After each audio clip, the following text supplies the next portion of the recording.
They fined me $9,872.00 for tall grass. But what they really wanted was my grandfather's land. That envelope didn't carry a warning. It carried a declaration of war. The HOA letter came printed on thick, cream-colored paper like a wedding invite to my own financial mugging. I read it 3 times, thinking maybe they left out the part where they were kidding. They weren't.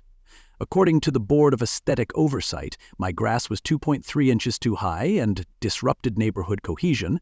My truck was labeled an eyesore, my American flag non-compliant, and my porch, a few mismatched chairs and a steel army helmet, was somehow violating community symmetry. I stood there in my kitchen reading that nonsense with a cup of black coffee in one hand and my patience bleeding out the other. You don't threaten a man's land and expect him to stay polite. They thought they were coming for weeds. What they walked into was a war zone with property lines. Leave a comment below and let us know where you're watching from. If you love wild, true-feeling stories packed with twists, justice, and just the right amount of HOA chaos, don't forget to hit that subscribe button. Tomorrow's story? It's even more jaw-dropping. And the surprise is coming next? Let's just say the HOA ain't ready. You won't want to miss it. Now, here's the part that makes the whole thing feel like a comedy skit with no punchline. Only 5 acres of my property fall under their little clipboard kingdom. The other 15, free and clear of HOA rule thanks to my grandfather refusing to sign the full development agreement back in 1986. I grew up on that land, learned how to fix fences, shoot straight, and stay quiet unless it mattered. And now, out of nowhere, I was public enemy number 1. Because Sylvia Keaton, our pastel blazer-wearing HOA president, had decided I didn't reflect the values of Oakwood Bluffs. Funny thing is, I didn't even know we had values. I thought we had driveways and grass. Turns out, we had bylaws and bullies. That evening, Drew Kim, my neighbor from 2 lots over, knocked on my door looking like a man who'd seen a ghost and tried to negotiate with it. He teaches math at the local high school and whispers even when he's excited. "Cotter," he said, barely making eye contact, "I overheard something at the last HOA meeting after most people left." I handed him a beer without asking and listened as he quoted Sylvia word for word. "We'll fine him until he sells, make it impossible for him to stay." That's not oversight, that's a shakedown. They weren't trying to keep the neighborhood clean, they were trying to make me disappear, all over a piece of land that's been in my family longer than the HOA's been filing paperwork. I didn't sleep much that night. I started digging. County land use databases, archived filings, zoning maps, everything. And there it was, proposed development Lakeview Horizons.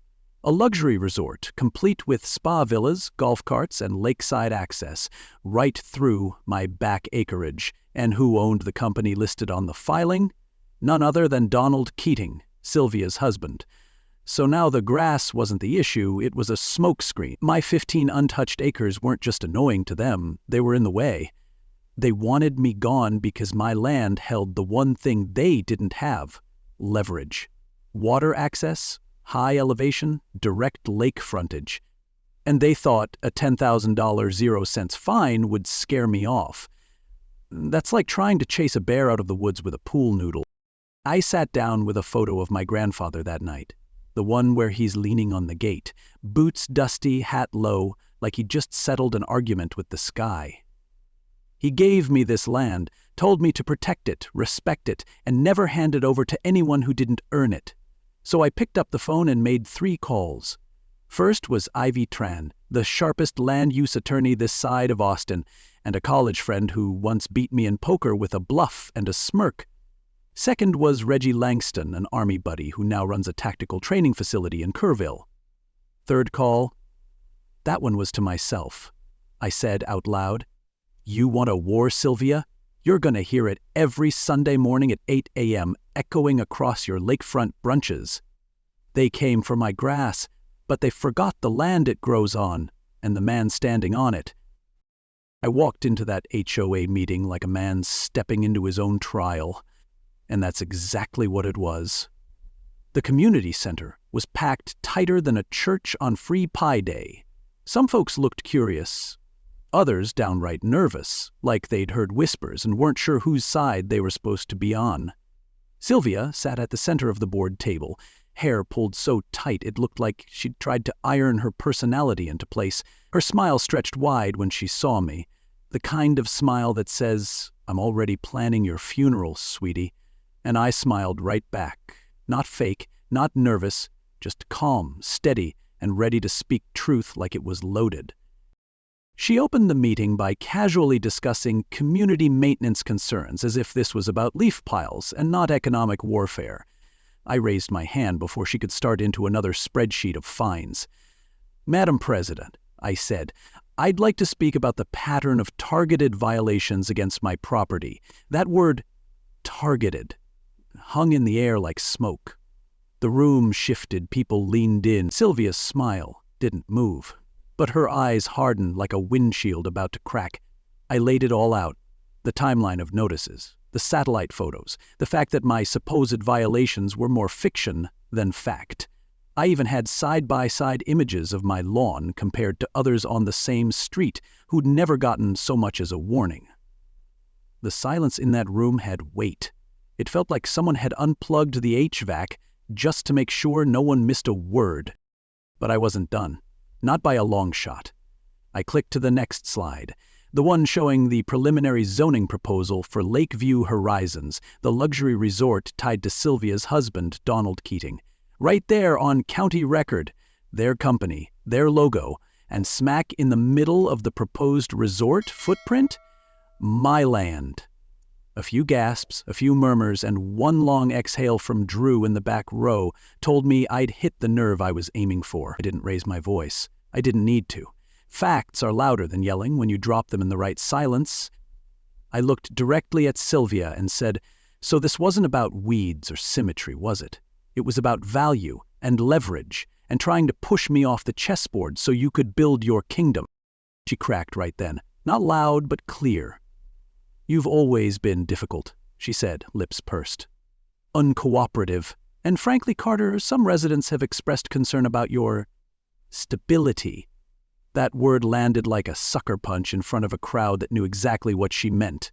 She didn't say veteran, but she didn't have to. That was the dog whistle, the insinuation, that because I'd served, I must be broken, dangerous.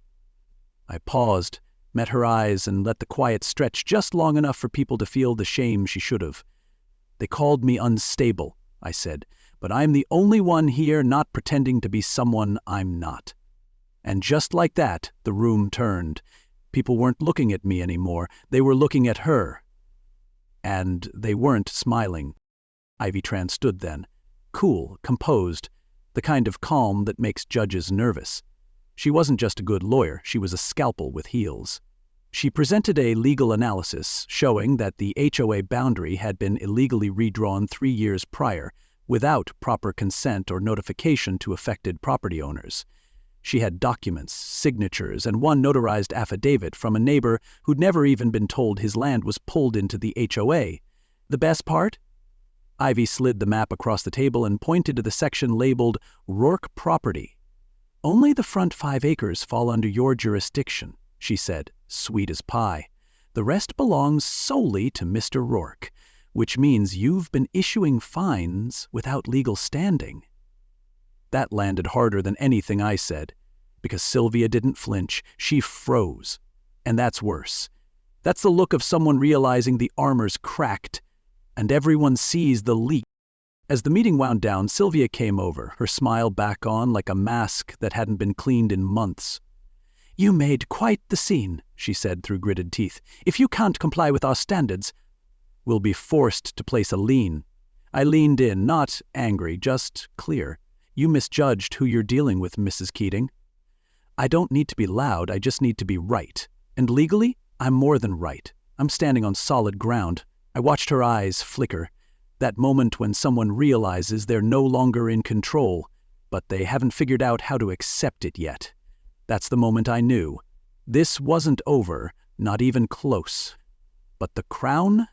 It had slipped, and the queen, Well, turns out she'd built her throne on borrowed land.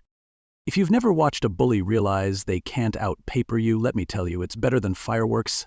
Ivy and I went digging like two bloodhounds with law degrees, and what we found made Sylvia's little crusade look less like neighborhood beautification and more like racketeering in a cardigan. There were doctored boundary maps, HOA amendments that had been passed without quorums, signatures that looked suspiciously identical, including one from a homeowner who'd moved to Oregon 4 years ago and had been dead for 2. We even found a financial report with a $27,000 0 cents miscellaneous landscaping expense that traced back to a contractor who also paved Donald Keating's private driveway. Their bylaws were printed bullets. They just didn't expect me to be bulletproof. But the best part wasn't what we found, it was what we already had. 16 acres of freedom, blessed by county records and immune to HOA nonsense. No fine, no forum, no fake vote could touch it. That's when the idea hit me. Not revenge, exactly, more like tactical rebalancing. I filed the paperwork for a new business, Rourke Tactical Grounds, a fully permitted veteran feminist shooting range and training center, educational, community-driven, legally sound, and, wouldn't you know it, our east-facing line happened to sit exactly 900 feet from Sylvia's manicured backyard, right between her infinity pool and her champagne Sunday brunch zone. I believe the legal term is serendipity.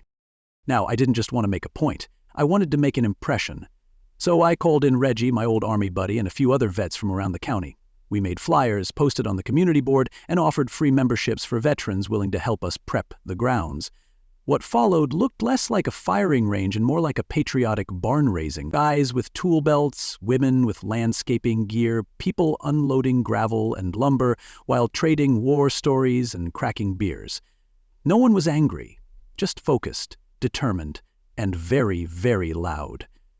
By the time we started grading the firing lanes, the sound of diesel engines and impact drivers had already replaced whatever HOA gossip used to bounce between hedges. Sylvia noticed on day 2. Her Mercedes pulled up like it was trying to intimidate the gravel, and she stepped out wearing tennis whites and a face like she'd swallowed her HOA charter. "What do you think you're doing?" she barked. I wiped my hands, smiled, and said, "Building something useful. Want a tour?" She looked like she wanted to explode, but I pointed to the permit posted neatly on the gate, county approved, fully insured, operating hours 8 a.m. to 6 p.m. Monday through Sunday with minor exceptions for holiday hours. Her eyes twitched. I almost felt bad. Almost, but then I remembered how she'd called me unstable in a room full of neighbors, so I gave her a souvenir brochure with a detailed decibel chart for various rounds and their travel range over open water. Right there in bold print, next to a smiling bald eagle, proudly echoing freedom across Oakwood bluffs. By the weekend, we were running live fire drills with Reggie's instructors. Not aggressive, not unsafe, just regular training with strict protocols and professional oversight. We had flags flying, sandwiches on the grill, and a Bluetooth speaker playing Johnny Cash on loop. One of the guys, a former Navy doc named Tyler, leaned over and said, "Feels like we're taking the neighborhood back." I just nodded, watching Sylvia's pool cabana shutter its curtains for the 3rd time that day. What she didn't realize is this wasn't about making noise. This was about making noise legally, with purpose, and backed by a wall of community and code. And believe me, we were just getting warmed up. They say truth echoes louder than bullets. That day, both echoed across the lake, and neither could be silenced. The range was up and running, flags flying, kids learning safe handling, vets finding purpose again. But while the dirt dried and the targets lined up, Sylvia Keating was busy loading a different kind of ammo, fear. She started a full-blown smear campaign in the Oakwood Gazette. Front page headline, "Vets with guns threaten suburban peace." According to Sylvia, my range was a paramilitary compound, and I was the neighborhood's ticking time bomb. She called it a menace to community safety and told reporters she feared for the children. Meanwhile, those same kids were out back learning first aid from Reggie and playing cornhole while their parents grilled burgers. But fear has a shelf life. And Sylvia didn't realize how many neighbors were fed up with her tricks. They'd been quiet for years, nodding politely at board meetings, trimming their hedges to regulation height, swallowing fines like vitamins. But something about seeing that range rise up, built with boots and calluses instead of clipboards, gave people permission to speak. One neighbor, Sarah Williams, posted a video tour of our facility with the caption, "Safer than Sylvia's pool parties." The comments flooded in. People shared their own HOA horror stories, some too absurd to believe. Citations for unsightly wind chimes, threats over flag placements, even a woman fined for unapproved lawn furniture because her bench had chipped paint. You'd have thought we were living in a gated monarchy, not a Texas neighborhood. That's when Ivy had a brilliant idea. If she wants to play public opinion games, she said, let's bring the receipts. We built a website called HOA Hell, Oakwood Edition, a simple page where residents could anonymously submit their stories, documents, photos, even video clips. Within days, it exploded. Submissions poured in, screenshots of threatening emails, scanned notices with misspelled violations, even a video of Sylvia threatening a homeowner over a Halloween decoration. My favorite? A man cited for having excessively festive Christmas lights. He'd won the local paper's decorating contest that year. That site hit a nerve, and by the end of the week, it was circulating through community group chats like wildfire. Sylvia, of course, tried to discredit the whole thing. She claimed the stories were fabricated, said it was anti-structure propaganda, and accused me of inciting division. But she was too late. The next HOA meeting was packed, standing room only. People who'd never attended before showed up with folded copies of her quotes in their hands. I waited until the end, then stood and said, I'd like to play something for the room. I tapped my phone, and her voice filled the space. Clear, smug, and sharp. These people aren't neighbors. They're low-rent patriots with flags for brains. They belong in a tailgate lot, not a community like this. The room went dead silent. Then came the gasps. Then came the questions. Sylvia looked like someone had ripped the pearls off her neck in public. She went from queen bee to lone wasp buzzing against a window. The board members, most of whom had nodded along with her for years, suddenly remembered how to blink and speak independently. Michael Chen, bless him, stood up and said, maybe it's time for a leadership change. That did it. The spell broke. People started whispering, then talking, then outright shouting. Sylvia stormed out, face flushed, barking something about legal counsel. But the damage was done. That recording echoed louder than any rifle we'd fired, and it reached the people who mattered. The very next day, I got calls from 2 sheriff's deputies asking about training slots at the range. And just like that, what Sylvia meant as an insult, low-rent patriots, became our badge of honor. You ever get offered a blank check and feel insulted?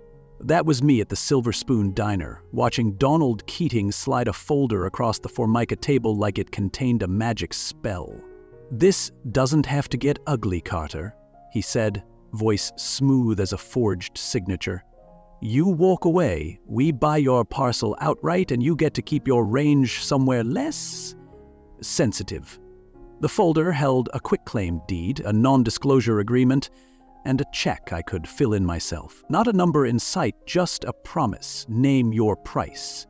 But I knew better. That kind of offer doesn't come with clean hands. It comes with something to hide. And Donald? He looked like a man who hadn't slept in 3 days and just realized the dog he tried to kick now had a lawyer, a permit, and a fan base. I asked him the real reason. Why now? I said. Why the sudden generosity after you tried to sue me over my flagpole? He shifted in his seat, lowered his voice, and muttered 3 words that changed the game. There's an aquifer. Turns out my range, my home, my so-called eyesore of a ranch sits atop one of the last untouched freshwater sources in the region. He said it like he was revealing a family secret, except this one came with water rights, development leverage, and long-term profit in a drought-stricken county. The resort wasn't the plan, it was the cover. What they wanted was control over the well beneath my grandfather's bones.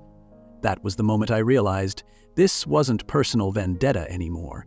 This was a resource war wrapped in a neighborhood complaint. They fined me for a lawn, but what they really wanted was my well. I walked out without touching the folder. Ivy met me back at the range office, eyes sharp and laptop open like she'd been expecting news. "He made a move, didn't he?"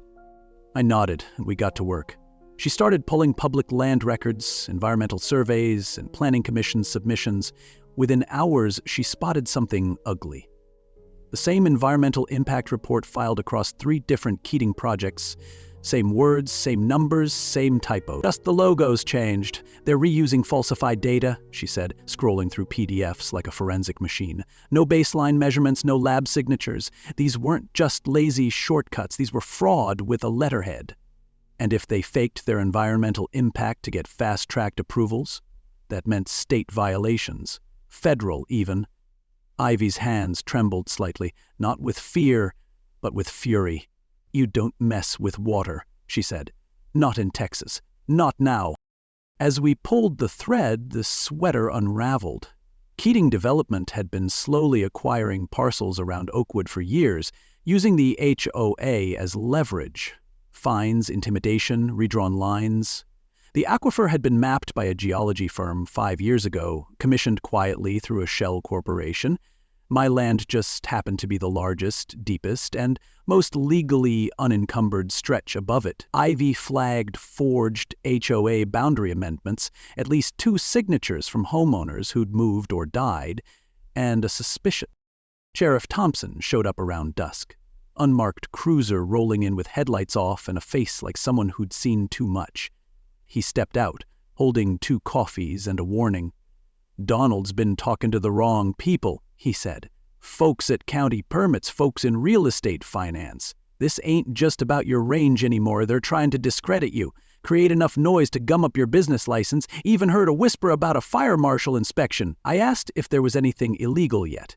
He sipped his coffee. "Not yet, but when people like Keating start losing their grip, they reach for gasoline." That's when I knew we needed more than documents. We needed insurance. Real, public, can't-be-silenced kind of exposure. I told Ivy, we're not just defending my land, we're blowing the roof off their shell game. She smiled the way she does when she smells blood in a courtroom. So we went louder. Ivy called a press contact at the Austin Sentinel.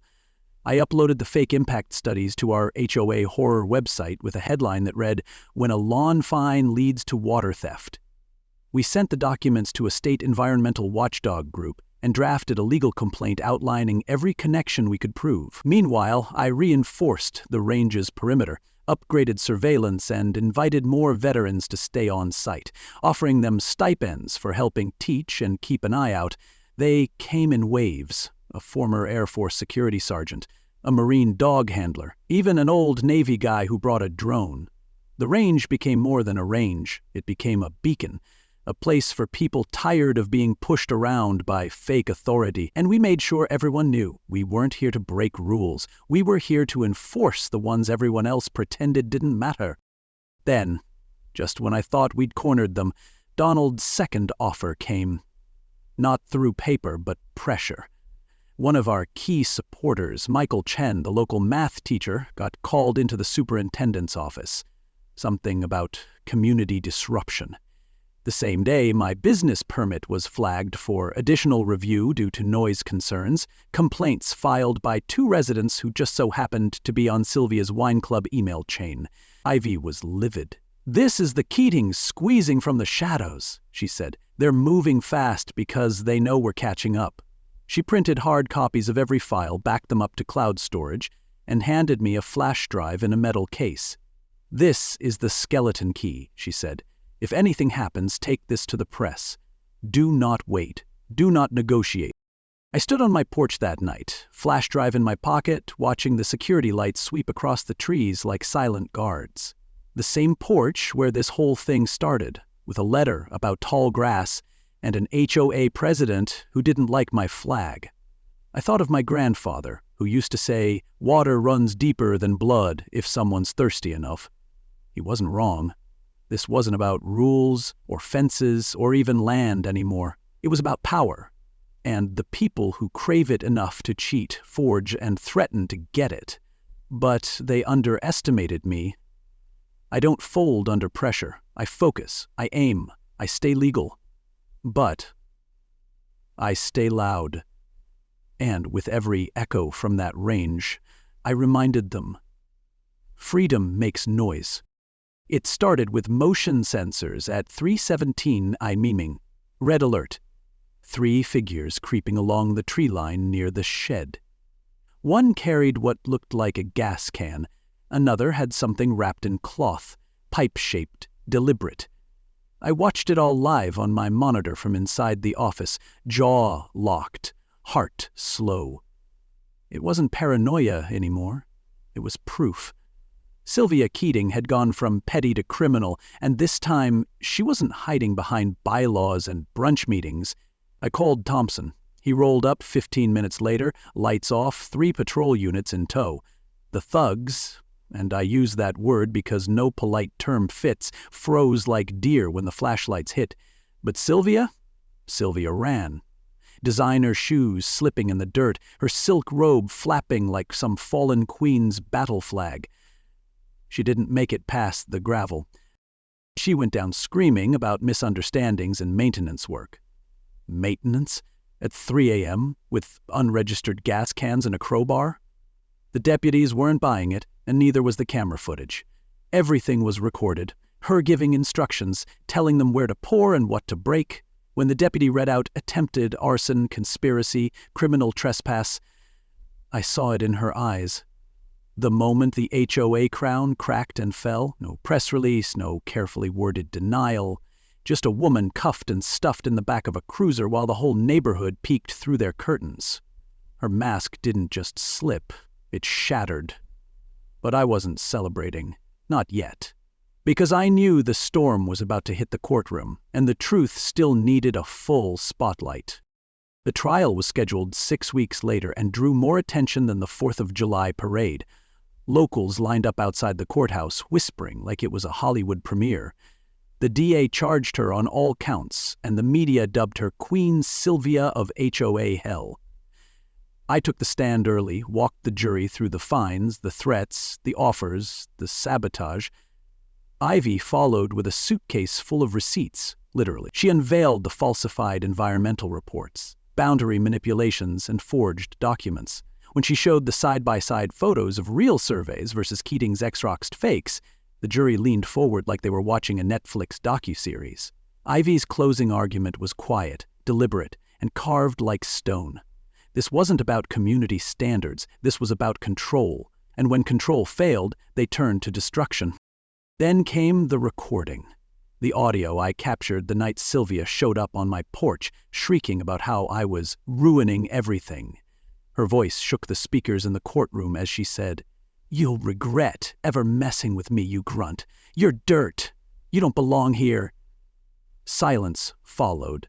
Then a gasp.